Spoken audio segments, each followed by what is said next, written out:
So welcome you all to our botany online classes. Today we'll study about biological classification. Okay, in this particular section we will deal with two kingdom system of classification and five kingdom system of classification. And in this video lecture I will discuss about two kingdom system of classification. Okay, so before going into the details of two kingdom system of classification, let me tell you why biological classification is needed. Okay, you know that around 1.7 million species have been identified so far, and it is believed that around 5 to 30 million more species are there, more number of living organisms are there, okay, in earth. So in order to study them, such an enormous diversity, it is essential to classify them into groups and subgroups because they are so huge in number that to study them in details, you need to classify them into groups and subgroups. Okay, so biological classification, it helps us to identify and recognize the organisms. Got it?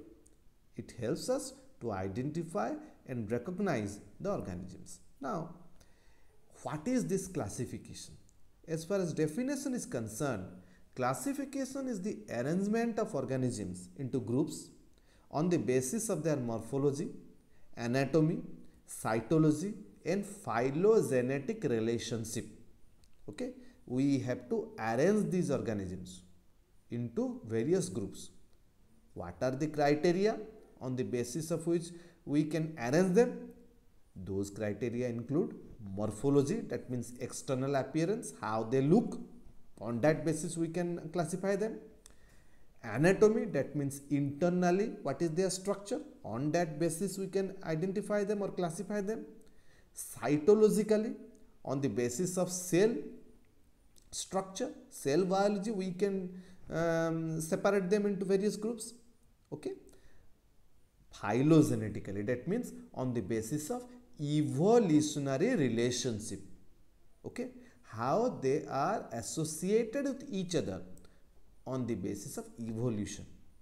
Okay, so you can classify or arrange these organisms into various groups on the basis of some criteria. Those criteria are morphology, anatomy, cytology and phylogenetic relationship. Okay, as far as classification is done, it is believed that Aristotle first made an attempt on a scientific basis to classify the organisms or classify the plants.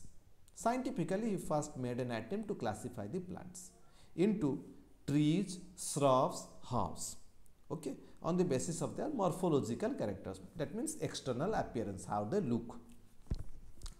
He also divided animals into red-blooded, those with red bloods and those without red bloods. Okay, so various attempts have been made by various scientists to classify the organisms or living organisms. Now let us come to the two kingdom system of classification. Okay, it was done by Carolus Linnaeus. Okay, Carolus Linnaeus in 1758, who is a Swedish botanist. He divided the living organisms into two kingdoms, plant kingdom and animal kingdom. Plant kingdom otherwise known as Plantae, animal kingdom otherwise known as Animalia. Got it? Plant kingdom and animal kingdom. So let us know what should be the criteria of the living organisms on the basis of which we can include them into plant category or Plantae or plant kingdom. They must be autotroph. Okay, I will explain each and every one. They must be autotroph. There must be presence of a cell wall around the cell membrane. Okay, then they must be fixed to the substratum and they should be less sensitive to stimuli. So these are certain characters on the basis of which plant kingdoms were formed.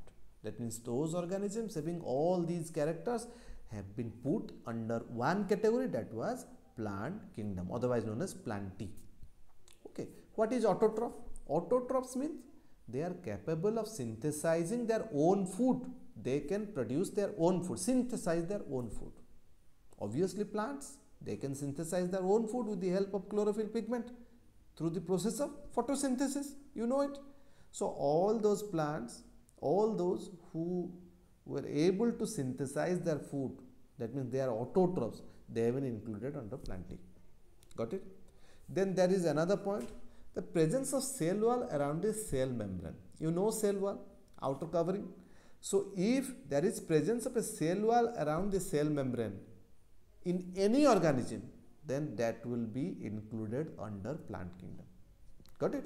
That means all those having a cell wall around the cell membrane will be considered as a plant, as far as the two kingdom system of classification is concerned. Another important one, what is that? The plants are fixed to the substratum. That means they cannot move, they remain fixed. Okay, they cannot move, they remain fixed to the substratum, except few lower aquatic forms. Very few lower aquatic forms, they can move, but as far as plants are concerned as a whole, they remain fixed to the substratum. And they are less sensitive to stimuli. They do not react to the external stimuli a lot like animals. Okay, when you touch a plant, it is very rare that plant will react, except some touch-me-not plant, something like that, but not in each and every case. So they are less sensitive to stimuli. Okay, there are plants who generally are sensitive to stimuli, but in general I am saying, got it? So what are those who have been included in the plant kingdom? Algae, fungi, molds, lichens, mosses, ferns, angiosperms, gymnosperms. These have been included under plant kingdom. Got it? We will discuss about every one by one. Okay. So now come to animal kingdom. Now animal kingdom is otherwise known as Animalia. What are the characters? They must be heterotrophic. In order for a living organism to be included under plant kingdom, animal kingdom, it must be heterotrophic. Okay, and it has got a compact body and it can move freely, and it is without cell wall, and it is highly sensitive to external stimulus. Okay, so one by one, it is heterotrophic. In case of plant, we had studied about autotrophic. It is autotrophic, but here it is heterotrophic. That means it cannot synthesize its own food. Okay, it cannot synthesize its own food, so it is heterotrophic. Got it? Now it can move freely. That means in the next previous slide we had studied about the plant kingdom. Here it was not able to move freely, it remained fixed to the substratum, but here as far as animals are concerned, they are quite easily moving from one place to another. So all those who can move from one place to another, they have been included in the animal kingdom as according to the two kingdom system of classification. Another important criteria, what is that?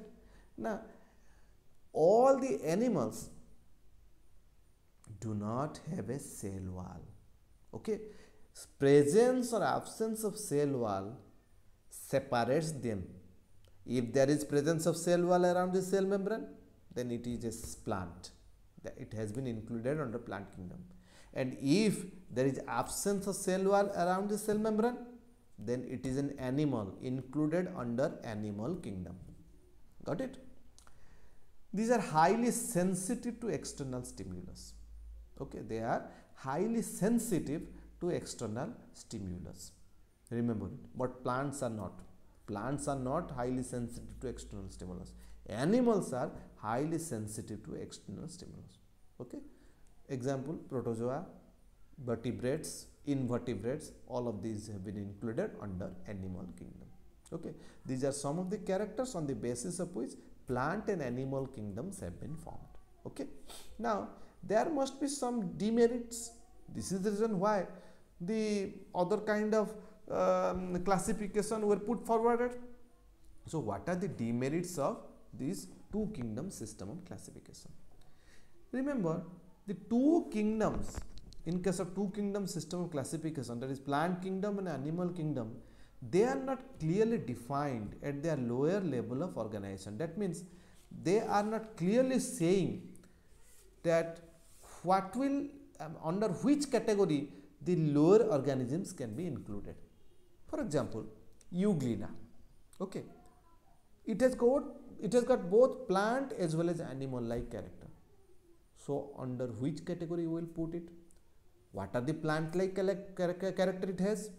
It has got chlorophyll, and hence it must be autotrophic. If an organism is having chlorophyll, that means it must be able to synthesize its own food, so it must be autotrophic. So if it is autotrophic, it should be included under plant kingdom. Got it? But at the same time, it is motile in nature. That means it can move from one place to another. Motile, move from one place to another. Okay, and there is the absence of cell wall. These are very important animal like characters, because plants, under the plant category we had studied that plants remain fixed to the substratum. It has got cell wall, but here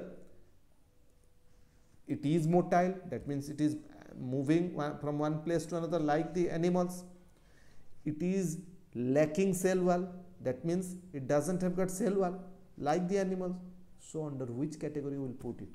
It has got both plant as well as animal like character. Got it? Got it?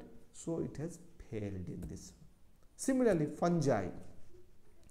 Fungi are non-chlorophyllous. That means they do not have got chlorophyll. That means they cannot synthesize their food. They are not autotrophic, they are rather heterotrophic, but they have been included under plant kingdom. Got it? So two kingdom system of classification did put fungi under plant kingdom, but it should be included, it should have been included under animal kingdom as far as their definitions are concerned.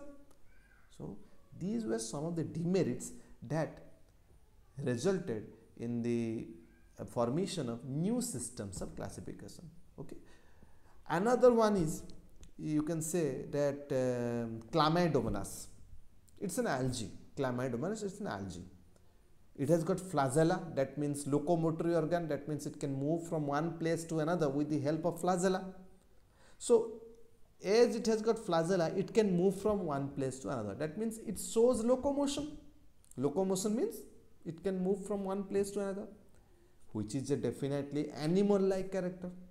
But you know that algae is included under plant kingdom and Chlamydomonas is an algae. So Chlamydomonas is a plant, but their definitions say that plants cannot move. Okay, so these are some contrasting views, I mean, that did put some question mark on the two kingdom system of classification. Okay, so in the next class we will study about the five kingdom system of classification. Okay, thank you.